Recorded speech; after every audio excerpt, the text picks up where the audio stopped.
न्यायालय में एक केस आया जिसने सभी को हिला कर रख दिया। अदालतों में प्रॉपर्टी विवाद व अन्य पारिवारिक विवाद के केस आते ही रहते हैं, मगर ये मामला बहुत ही अलग किस्म का था। एक 65 साल के बुजुर्ग व्यक्ति ने अपने 75 साल के बूढ़े भाई पर केस किया था। केस कुछ यूं था कि मेरा 75 साल का बड़ा भाई अब बूढ़ा हो चला है, इसलिए वह खुद अपना ख्याल भी ठीक से नहीं रख सकता, मगर मेरे मना करने पर भी वह हमारी 95 साल की माँ की देखभाल कर रहा है। मैं अभी ठीक हूँ, सक्षम हूँ, इसलिए अब मुझे माँ की सेवा करने का मौका दिया जाए और माँ को मुझे सौंप दिया जाए।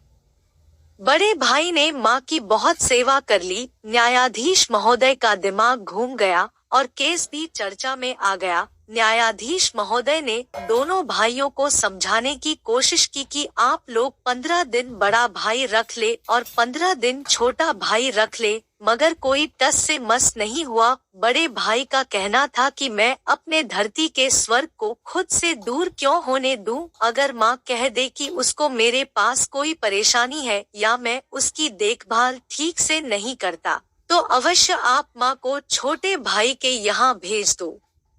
छोटा भाई कहता कि पिछले 35 साल से बाहर ही हूँ, क्योंकि मेरी नौकरी बाहर ही थी। मेरे बड़े भाई अकेले ही सेवा किए जा रहे हैं, आखिर मैं अपना कर्तव्य कब पूरा करूँगा?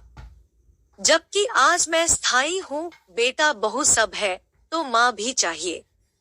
हैरान परेशान न्यायाधीश महोदय ने हर संभव सभी प्रयास कर लिए, मगर कोई समाधान नहीं निकला। जज महोदय को एक उपाय सुझा, क्यों न माँ जी की राय ली जाए। आखिर उन्होंने माँ की राय जानने के लिए उसको बुलवाया और पूछा कि वह किसके साथ रहना चाहती है।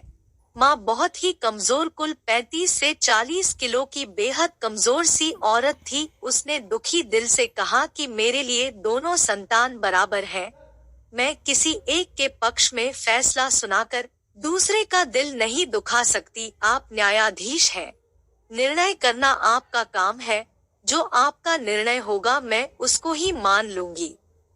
और अंत में न्यायाधीश महोदय ने बड़े भारी मन से अपना निर्णय सुना दिया कि न्यायालय छोटे भाई की भावनाओं से सहमत है कि बड़ा भाई वाकई बूढ़ा और कमजोर है। ऐसे में माँ की सेवा की जिम्मेदारी छोटे भाई को दी जाती है। फैसला सुनकर बड़े भाई ने छोटे को गले लगाकर रोने लगा। इतना सुंदर सुखद दृश्य देखकर अदालत में मौजूद न्यायाधीश समेत सभी लोगों के आंसू छलक पड़े। कहने का तात्पर्य यह है कि अगर भाई बहनों में वाद विवाद हो तो इस तरह का हो। ये क्या बात है कि माँ तेरी है कि लड़ाई हो और पता चले कि माता पिता ओल्ड एज होम में रह रहे हैं, यह पाप है। धन दौलत गाड़ी बंगला सब होकर भी यदि माँ बाप सुखी नहीं तो आपके दौलत कमाने का भी कोई फायदा नहीं।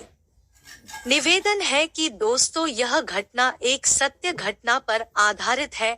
आज भी अच्छे लोग समाप्त नहीं हुए हैं, बल्कि ऐसे लोगों के कारण ही संसार चल रहा है।